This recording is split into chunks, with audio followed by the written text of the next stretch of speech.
My stepmother kept telling people my real mom abandoned me because I wasn't worth keeping, so I showed her what abandonment actually feels like. Delilah moved in 3 months after Mom's funeral, redecorating our house like she was erasing every trace of our previous life. At dinner parties, she'd lean in conspiratorially and whisper to guests about my difficult behavior and how my real mother just couldn't cope with such a troubled child. She walked out when Kai was 8, Delilah would say, dabbing fake tears. Never even said goodbye. Can you imagine abandoning your own daughter like that? Mom died of cancer, slowly, painfully. I held her hand through every chemo session, every sleepless night. But Delilah rewrote history to make herself the heroic stepmother who rescued damaged goods. The lies got bolder. At my school's parent night, she told teachers I had abandonment issues from being thrown away by my birth mother. She suggested I needed therapy for attachment disorders I didn't have. When other parents asked about my mom, Delilah would shake her head sadly. Some women just aren't cut out for motherhood, she'd sigh. Thank goodness Kai has me now. Dad believed her version, or maybe he preferred it.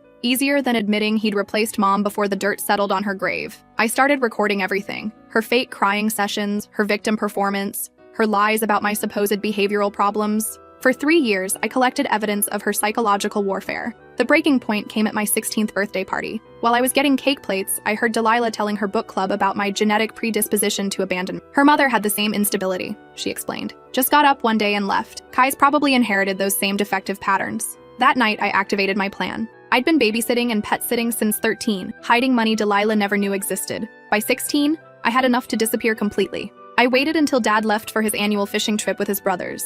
Tuesday morning, I packed my essentials and left a single note on Delilah's vanity. Now you'll know what real abandonment feels like. Unlike my mom, I'm choosing to leave. I moved in with my Aunt Rosemary 4 states away. She'd been Mom's sister, the one Delilah had systematically cut from our lives with her poisonous stories. For 6 months, I lived quietly, finishing high school online and working at Rosemary's Bakery. Delilah called the police, claimed I was kidnapped, played the devastated stepmother perfectly, but I was legally free to live with family. Through Dad's brother, I heard about the aftermath. Without me as her charity case project, Delilah's perfect stepmother image crumbled. Dad discovered she'd been intercepting cards and letters from Mom's side of the family for years. Her lies started unraveling, but I'd saved the most devastating revelation for last. On the anniversary of Mom's death, I mailed Dad copies of texts I'd found in Delilah's phone, messages to her sister from 2 weeks before Mom's funeral, complaining about having to wait for the cancer patient to finally die before she could redecorate. Dad called me that night, sobbing. The divorce papers were filed the next morning. Last month, exactly 2 years after I left, I received a package from an attorney. Inside was a key and a letter from Delilah,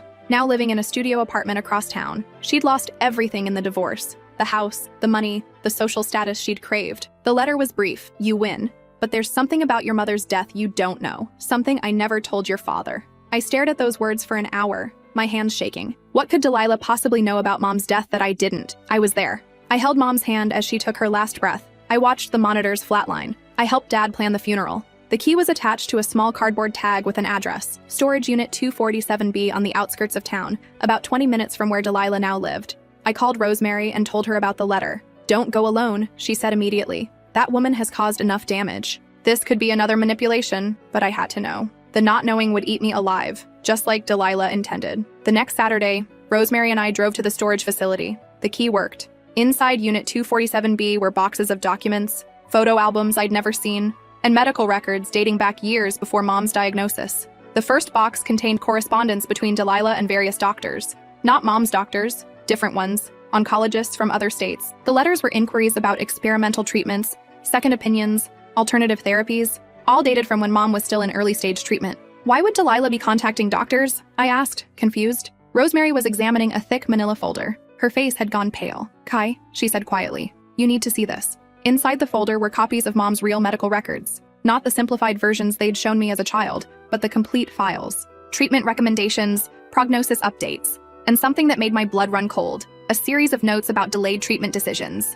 According to the records, Mom's cancer had been caught much earlier than I'd been told. Stage 1, highly treatable. The survival rate was over 90%, but treatment had been delayed for months while family considerations were discussed. Family considerations. There were insurance forms showing Dad as the primary decision-maker for Mom's care. Forms he'd apparently sat on for 3 months without signing. During those 3 months, the cancer had progressed from stage 1 to stage 3. By the time treatment finally began, Mom's chances of survival had dropped to less than 30%. I don't understand, I whispered. Why would Dad delay her treatment? Rosemary pulled out another folder. This one contained financial documents, life insurance policies, Dad's business records. and bank statements showing significant debts I'd never known about. The timeline became horrifyingly clear. Dad's construction business had been failing for years. He'd taken out loans against the house, maxed out credit cards, even borrowed from Mom's retirement account. The business was months away from bankruptcy when Mom was diagnosed. Mom's life insurance policy was worth $2 million, but only if she died within the first 5 years of the policy, a clause that would expire 6 months after her diagnosis.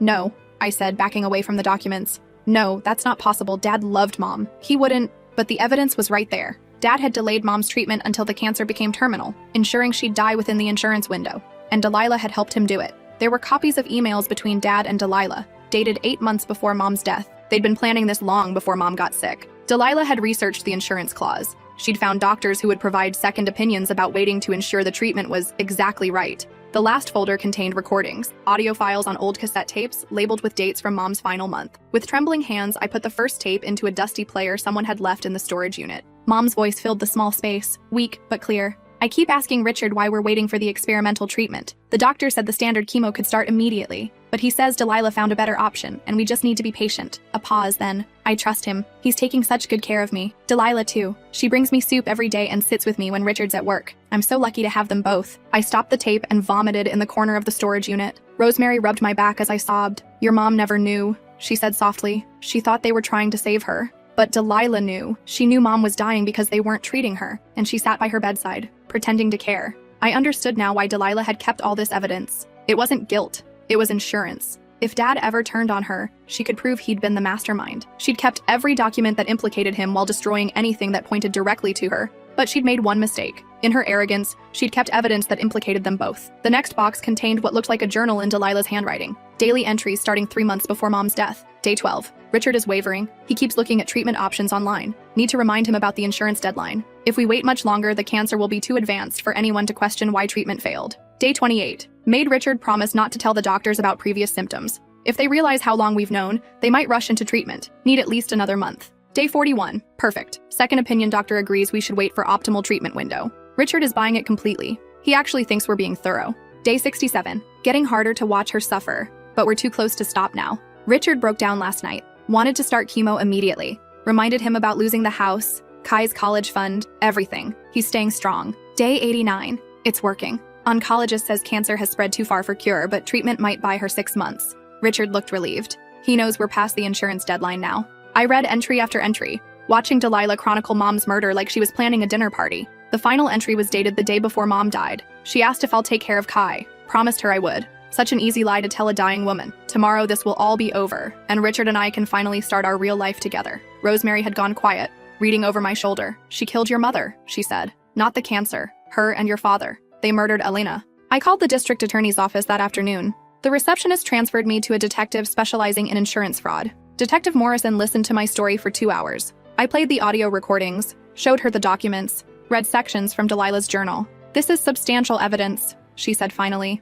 but it's been 4 years. The statute of limitations on insurance fraud is 5 years, so we're still within the window. But murder has no statute of limitations. This is murder? Withholding life-saving medical treatment that results in death? In the state of Ohio, that's depraved heart murder. First degree. Your father and stepmother conspired to cause your mother's death for financial gain. The investigation moved faster than I expected. Within a week, Detective Morrison had subpoenaed Dad's financial records, confirmed the business debts, and verified the insurance timeline. She interviewed Mom's original oncologist, who confirmed that early treatment would have saved her life. Dad was arrested at his new apartment on a Thursday morning. Delilah was picked up an hour later at the grocery store where she'd been working since the divorce. The local news picked up the story immediately. Local businessman accused of wife's murder for insurance money. The article included photos of Dad and Delilah being led away in handcuffs. I watched the coverage from Rosemary's living room, feeling hollow. For 4 years, I'd grieved Mom's death as a tragedy. Learning it was murder changed everything. The grief became rage. The sadness became fury. But underneath it all was a strange sense of relief. Mom hadn't abandoned me. She'd been stolen from me. The trial began 8 months later. I testified on the second day, reading portions of Delilah's journal to the jury. When I got to the entry about promising to take care of me, half the jurors were crying. Dad's defense attorney tried to argue that he'd been manipulated by Delilah, that she'd taken advantage of his financial desperation and emotional vulnerability. The prosecutor destroyed that argument by showing the jury emails where Dad had initiated conversations about the insurance timing. Delilah's attorney claimed the journal was fiction, creative writing meant to process her complicated feelings about becoming a stepmother to a grieving child. But the audio recordings corroborated every detail. The jury deliberated for 6 hours, guilty on all counts. First-degree murder, insurance fraud, conspiracy. Dad got life without parole. Delilah got 30 years with possibility of parole after 20. At sentencing, the judge allowed me to read a victim impact statement. My mother died believing she was loved, I said, looking directly at Dad and Delilah. She spent her final months grateful for your care, never knowing you were killing her for money. She worried about leaving me behind, not knowing you'd already planned to destroy every memory of her love. Dad wouldn't meet my eyes, but Delilah stared at me with cold hatred. I hope every day in prison you remember her voice on those recordings. I hope you remember how she trusted you. And I hope you think about what it felt like when I abandoned you, because that's the closest you'll ever come to understanding what you did to her. After sentencing, Detective Morrison pulled me aside. There's something else, she said. We found additional evidence in your father's business records, a safety deposit box we didn't know about. Inside the box were Mom's original jewelry, documents about her family's estate, and a sealed letter addressed to me. The letter was dated 2 weeks before Mom's death. My hands shook as I opened it. My darling Kai, it began.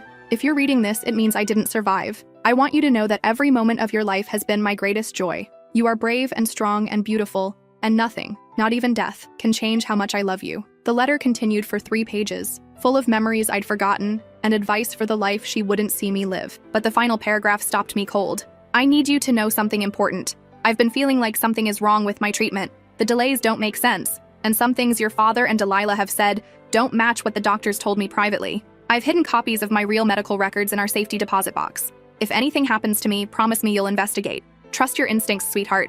They've never led you wrong. Even dying, Mom had been trying to protect me. I moved back to our old house after Dad's assets were unfrozen. The insurance money, the money that cost Mom her life, went into a trust for cancer research. I couldn't touch it. Couldn't spend a single dollar of blood money. The house felt different now. Delilah's renovations looked garish and desperate, like she'd been trying to erase Mom's influence through sheer force of bad taste. I spent weeks undoing her changes, finding Mom's belongings in the garage and basement where Delilah had hidden them. In Mom's old jewelry box, I found something Delilah had missed. A small digital recorder, the kind Mom used to leave herself reminders. The last recording was from the day before she died. I figured it out, Mom's weak voice whispered. Richard thinks I don't understand what's happening, but I do. The delayed treatment, the false hope about experimental therapies, Delilah's sudden appearance in our lives right when Richard's business started failing. I know about the insurance policy. I know about the debts. A pause then. I don't have enough time left to fight this, and I won't put Kai through a custody battle. But I've documented everything. Someday, when she's strong enough, she'll find the truth. And when she does,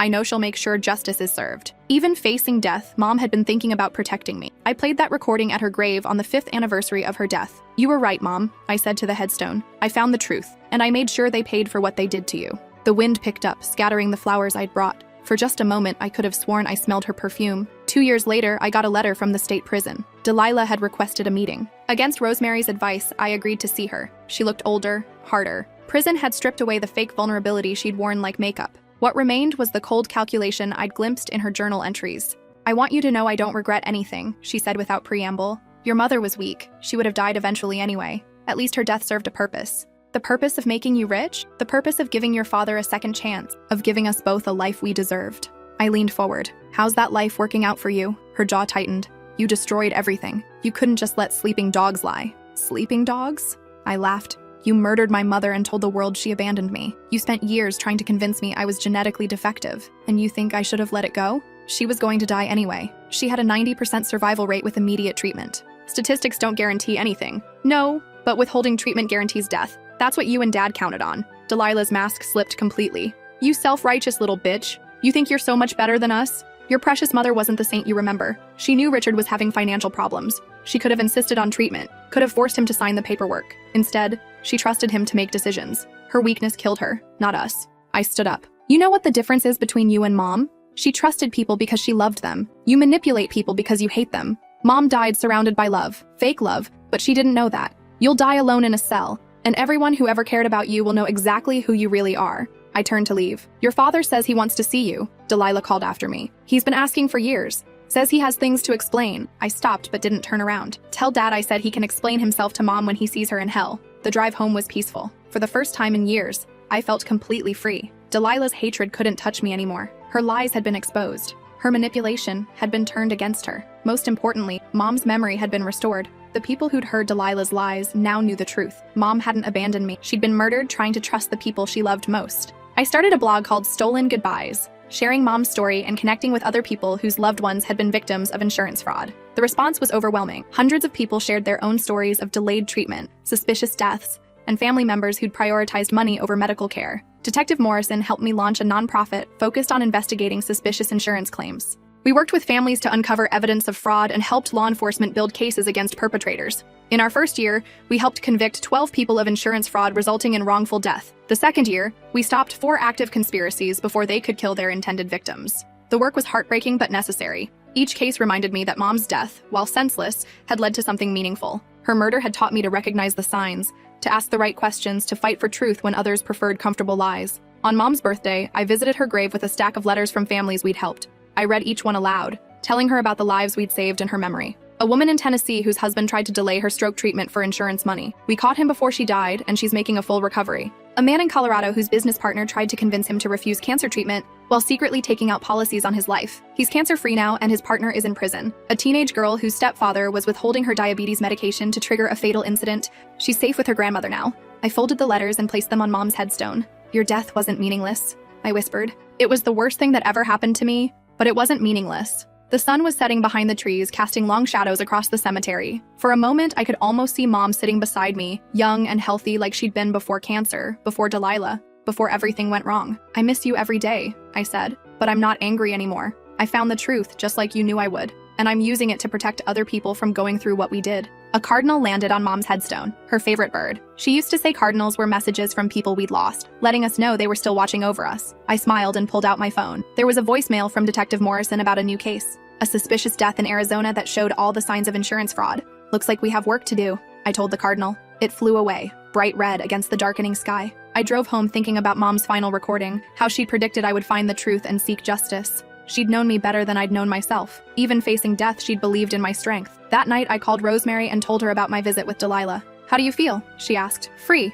I said. "For the first time since Mom died, I feel completely free. Delilah can't hurt me anymore. Her lies can't touch Mom's memory. And Dad made his choice a long time ago. I don't need his explanations or his apologies." "Your mother would be so proud of you," Rosemary said. "The woman you've become, the work you're doing. You turned the worst thing that ever happened to you into something beautiful." I looked at the framed photo of Mom on my desk, the one Delilah had tried to hide, showing Mom laughing in our old kitchen before she got sick. She looked so alive, so full of joy. "I hope so," I said. "I really hope so." The next morning, I got a call from a woman in Michigan whose sister had died under suspicious circumstances. Her brother-in-law had delayed treatment for months, claiming he was researching the best options. Now he'd collected a substantial life insurance payout and married his deceased wife's former best friend.